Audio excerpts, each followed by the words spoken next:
Hi all welcome to football arena. FC Barcelona ക്യാമ്പിനകത്ത് നിന്നുള്ള ഒരു റിപ്പോർട്ട് കഴിഞ്ഞ ദിവസം പ്രമുഖ സ്പാനിഷ് മാധ്യമമായ സ്പോർട്ട് പുറത്തുവിട്ടിരുന്നു.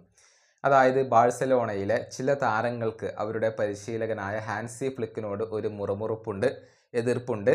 അതായത് വേണ്ടത്ര അവസരങ്ങൾ ലഭിക്കാത്തതിലാണ് ചില താരങ്ങൾക്ക് ഈ പരിശീലകനോട് എതിർപ്പുള്ളത്. അൻസു ഫാറ്റി ആ ഒരു എതിർപ്പ് കഴിഞ്ഞ മത്സരത്തിൻ്റെ ഭാഗമായിക്കൊണ്ട് പ്രകടിപ്പിച്ചിരുന്നു. അതുപോലെ തന്നെ ഫെറാൻ ടോറസ് ഉൾപ്പെടെയുള്ള ചില താരങ്ങൾക്ക് വേണ്ടത്ര അവസരം ലഭിക്കാത്തതിൽ എതിർപ്പുണ്ട് എന്നാണ് അറിയാൻ കഴിയുന്നത്. എന്നാൽ ഹാൻസി ഫ്ലിക്ക് ഈ ഒരു കാര്യം മനസ്സിലാക്കുകയും ക്യാമ്പിനകത്ത് വെച്ചുകൊണ്ട് ഇതിനെതിരെ പ്രതികരിക്കുകയും ചെയ്തു എന്നാണ് അറിയാൻ കഴിയുന്നത്. അതായത് FC ബാഴ്സലോണയുടെ 23-കാരനായ താരമാണ് പൗ വിക്ടർ. ഇദ്ദേഹത്തെ മാതൃകയാക്കാൻ ഹാൻസി ഫ്ലിക്ക് ഇപ്പോൾ മറ്റു താരങ്ങളോട് ആവശ്യപ്പെട്ടു എന്നാണ് സ്പോർട്ട് റിപ്പോർട്ട് ചെയ്തിട്ടുള്ളത്. അതായത് കുറഞ്ഞ അവസരങ്ങൾ മാത്രമാണ് വിക്ടറിന് ലഭിക്കാറുള്ളത്.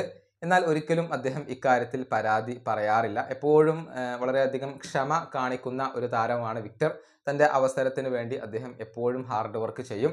ട്രെയിനിങ്ങിലോ അതല്ലെങ്കിൽ മറ്റുള്ളിടത്തോ ഒരിക്കലും ആ ഒരു എതിർപ്പ് അദ്ദേഹം പ്രകടിപ്പിക്കാറില്ല. മറിച്ച് വളരെയധികം കമ്മിറ്റ്മെൻറ്റോട് കൂടി അദ്ദേഹം ഹാർഡ് വർക്ക് ചെയ്യുക, ട്രെയിനിങ് നടത്തുകയാണ് ചെയ്യുക. അതിൻ്റെ ഫലമായിക്കൊണ്ട് തന്നെ മത്സരത്തിൻ്റെ അവസാനങ്ങളിലൊക്കെ തന്നെയും അദ്ദേഹത്തിന് ഫ്ലിക്ക് അവസരങ്ങൾ നൽകാറുണ്ട്. എല്ലാ താരങ്ങളും ഈ താരത്തെ മാതൃകയാക്കണം എന്നാണ് ഫ്ലിക്ക് ഇപ്പോൾ ആവശ്യപ്പെട്ടിട്ടുള്ളത് എന്നാണ് സ്പോർട്ട് റിപ്പോർട്ട് ചെയ്തിട്ടുള്ളത്. ഇദ്ദേഹത്തെ പോലെ കംപ്ലൈൻറ്റ് ചെയ്യാതിരിക്കുക, ഹാർഡ് വർക്ക് ചെയ്യുക, അവസരങ്ങൾക്ക് വേണ്ടി കാത്തിരിക്കുക, ക്ഷമ കാണിക്കുക എന്നതൊക്കെയാണ് ഇപ്പോൾ ഫ്ലിക്ക് ചൂണ്ടിക്കാണിച്ചിട്ടുള്ളത്.